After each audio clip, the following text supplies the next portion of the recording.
one thing I was talking with Paul about that he pointed out to me that I don't think I consciously thought about. He said, Replit has large amounts of system software, like, AWS or whatever, but is aimed at consumers, which is unusual. What's it like doing a startup that sort of has that unique element to it? And sort of what was the hardest, technological problem that you've had to overcome? Yeah, I mean, we are building we're building an entire stack, an entire programming stack from scratch. It's all these layers, it has an operating system layer, and it has a sort of programming interface layer. It has like a package management layer, and all of this comes together in a very neat UI that hides all the complexity away. And so, we have amazing talent today, amazing infrastructure talents. And the thing about the cool thing about my relationship with Haya is that I'm very infrastructure minded. I can understand what good design is, but she's the designer, right? And the company always was this marriage of infrastructure and design. Yes, which Paul also mentioned was very unusual as well for a super, system software type of company to have style. And that's you, Haya. Brings the graphic design style. No offense, Amjad. No, that's totally true. Yeah. I feel like understanding in the beginning of the call, we're not technical. And it's very important to think about everyone. Like, people are non-technical, people are technical, people are kind of technical. And we talk a lot about simple design. Simple design is the hardest thing possible to do. And something that also Paul talked about, if a 5-year-old understand it and a 70-year-old understand it, then you get everyone in the middle. Sometimes, when engineers have a common language or a common understanding of concept, they agree all of it. So, but how can we have non-engineers also understand it so it can be really simple and get the success of, hey, this is a lot easier than the other tools that you were using, because the ease of use is what makes users want to use you versus other products in competition. And I just want to answer, you had a question about what's difficult about it technologically.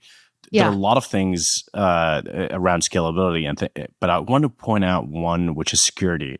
Now, many people think about Replit when they think about security, but when you're giving computers to random people on the internet, you're opening yourself up massively, right? It's to fraud, to fraud, to hacking, to all sorts of malicious behavior. Yeah. And the thing I didn't know, I mean, there's this famous Steve Jobs, Stanford commencement speech where he talks about connecting dots backwards, and the things you've worked on somehow kind of influence your kind of future career. And the thing I didn't expect is that I had a bit of a security background. I did a security stint. I was a hacker kid. I used to love hacking into websites and things like that. And so I applied that sort of knowledge. And one of the things, we started getting competitors, and around the time we got into YC, we actually got a huge competitor in New York. It's called Glitch. Now that they got acquired, Joel Spolsky started a company that's kind of like Replit, and they got $30 million of funding. There were 80 people because it was a spin-off from Fog Creek Software, their existing software company. And the thing that really made Replit stand out from a lot of the competition is that we were able to manage the security risk quite well. And so a lot of the competition were either down all the time or closing down their systems or not adding a lot of programming languages and features because of the security issues. I also need to ask, because it's very rare that we have a husband and wife team, startup co-founders. I want to know what it's like managing a startup with kids. How do you guys pull it off? I think in many ways, doing a startup with your spouse is probably easier than doing a startup on your own while married, because it's super hard for your spouse to like understand how emotionally draining the endeavor is, and I think it ends up straining relationships quite a bit. There are challenges to it, obviously. Like one challenge is, it's really hard. Now we do better, but like in the early days, like let's say on the weekend, I want to stop worrying about whatever we were worrying about. Then Haya's worrying about it. She wants to talk about it. So it ping pongs and we're always worried, and it sort of goes into a loop. So it's kind of, it's really hard to get any distance from the company. I think VCs have a bias against, or at least used to be. I think, we've heard it a lot that like they didn't like that we're husband and wife. I don't know if you and Paul had that. I hate that so much, because actually I'm nodding my head this whole time, because I totally agree with you. When Paul and I started Y Combinator and worked together for many years, it was so nice because we each understood what was going on in the other person's lives. And Carolynn, you and John too, I'm sure. Yep. And that's really nice. And actually, a lot of the successful startups in history have been husband and wife teams. And so it's baloney when the VCs discriminate against married couples. Like, give me a break. Yes. I think it's so weird too. I totally agree with you. I just think I don't get it. I feel when we joined YC, part of joining YC is also that, Paul and you, Jess, are married. And it's like our role model.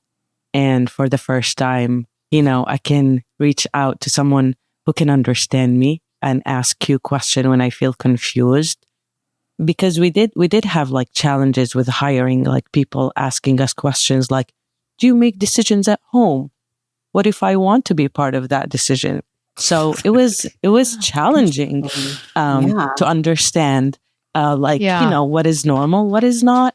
I think it's also like a second marriage to work, in a startup together and be like co-founders. Are you in it? And like, are you gonna like leave if like things go really, really rough? And because I see this happening a lot, like co-founders leaving each other because it's a competition. It starts to become a competition. Who has with a lot of people? Yeah. They just like want more power, or like, well, something gotta give here. If my other startup is the house and the kids, and I'm gonna be less involved in decision making and in the company, and it should be okay because we have limited energy and we need to be, okay with where our energy goes.